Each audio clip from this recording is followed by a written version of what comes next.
আসসালামু আলাইকুম রহমতুল্লাহ। সম্মানিত দর্শক মণ্ডলী, আমার এলাকাতেই শাহজাদপুর উপজেলার একদম সীমান্তে গারাদহ তালগাছি এই পাশেই বকুলতলা ব্রিজ, বকুলতলার ব্রিজের একদম পূর্ব পাশে সুন্দর একটি রিসোর্ট আছে, যেখানে কিন্তু আসলে এই অলস দুপুরে অথবা রাঙা বিকেলে আপনি সুন্দর সময়টা কাটাতে পারেন।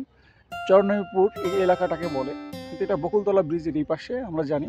খুবই সুন্দর একটি জায়গা। চলুন আপনাদেরকে সবাইকে সেই জায়গাটা পরিচয় করে দিই।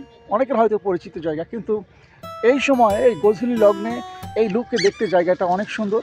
চলুন আমি আছি শাহজাদপুর উপজেলার একদম সীমানায় গারাদহ ব্রিজ, গারাদহ চরণপুর যে ব্রিজ, এইখানে আসছি। ব্রিজের পাশে, এই পাশে ব্রিজ এবং ব্রিজের এই পাশেই সুন্দর একটি অবকাশ যাপন কেন্দ্র, যেখানে এসে আড্ডা মারা যায়, ঘোরা যায়, একটু রিদম নেওয়া যায়। খুব সুন্দর একটি জায়গা। এখানকার দৃশ্যটা আমার খুব ভালো লেগেছে। একদম করতোয়া নদীর কোল ঘেঁষে সুন্দর একটি জায়গা। আর অবকাঠামোগুলো, এই যে এটা দেখতে পাচ্ছেন, এটা হলো সনের তৈরি, সন। এপাশে আবার সিমেন্টের চালাগুলো এবং সুন্দর সুন্দর কেবিন করা হয়েছে। আমাদের অর্জমতের সেক্রেটারি রিন্টু ভাই সহ আমরা আসছিলাম একটা বিয়ে খেতে। ভাই, কেমন হলো বিয়ে খাওয়া? খাবারটা খুব সুন্দর হয়েছে, খুব সুন্দর, রোস্টটা বেশি ভালো হয়েছে। আচ্ছা, খুব সুন্দর হয়েছে খাওয়া। এরপরে আমরা কোমল পানীয় খাচ্ছি এখানে একটু বসে, বৃষ্টি নামছে এই জন্যে। খুবই সুন্দর একটি জায়গা, খুব আসার মতো এবং ঘোরার মতো একটি জায়গা। আপনাদের বাইরের পরিবেশটা একটু দেখাবো, চলেন। এই অবকাশ যাপন কেন্দ্রের নাম হলো river view coffee house and party centre. এটা হলো প্রবেশ পথ। খুবই সুন্দর একটি লুক আপনারা দেখতে পাচ্ছেন। একদম বৃষ্টিতে ধোয়া, রাস্তাটা কেবলই বৃষ্টি হলো। খুবই চমৎকার একটি দৃশ্য আমরা চোখে পড়ছে। সেই ছোটবেলায় একটা কবিতা পড়েছিলাম, নীল নবঘনে আশার গগনে, আশার গগনে, ওই যে আশার গগনে ওরে তোরা আজ কেন ঘরের বাইরে। খুবই সুন্দর আষাঢ়ের বৃষ্টি, বৃষ্টি স্নাত রাস্তা, খুবই সুন্দর পরিবেশ। বকুলতলা ব্রিজ, ব্রিজ থেকে নেমেই হাতের বাম পাশেই সুন্দর একটি রিসোর্ট।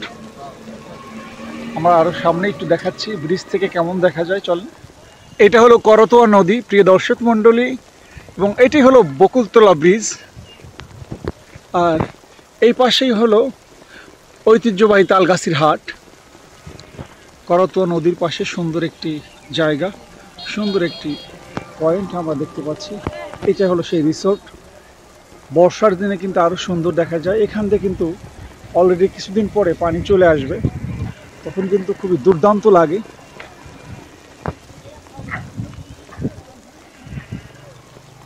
খুবই সুন্দর একটি জায়গা আমরা দেখতে পাচ্ছি, অনেক বড় রিসোর্ট। তো এখানে আর দেরি করলাম না, যেহেতু আমাদের ভাই চলে আসছে। ভাই চলেন আমরা চলে যাই। ভাইয়ের হুন্ডার নাম্বার কিন্তু আপনার দেখাই, খুব দুর্দান্ত নাম্বার, সেই গোপালগঞ্জ গোপালী হুন্ডা ভাই চালায়। ভাই গোপালী হুন্ডা চালান আপনি? আচ্ছা ঠিক আছে।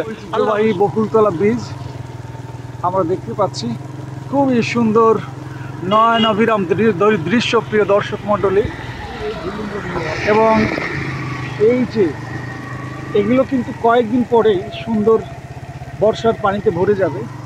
এখানে কিন্তু প্রতি বিকেলেই হাজার হাজার মানুষ এসে ভিড় করে নদীর মুক্ত বাতাস খাওয়ার জন্য, একটু সময় কাটানোর জন্য, একটু বিনোদনের জন্য।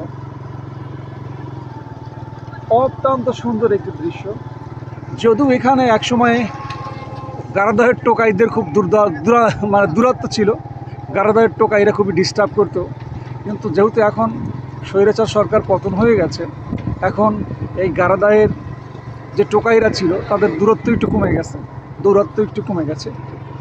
অনেক সুন্দর একটি জায়গা, একদম করতোয়া নদীর কালো ভয়ঙ্কর পানি এ দেখতে পাচ্ছেন। দুর্দান্ত একটি জায়গা। এই বাগানটা খুবই সুন্দর। বাগানটা কার ভাই? জাহের বেশি আলাইছে না? খুব সুন্দর জায়গা। এটা হলো বকুলতলা মোড়, এটা হলো বকুলতলা মোড়। খুবই দুর্ঘটনা প্রবণ একটি এলাকা। যারা আসবেন একটু দেখে শুনে এই এলাকাটা ক্রস করবেন।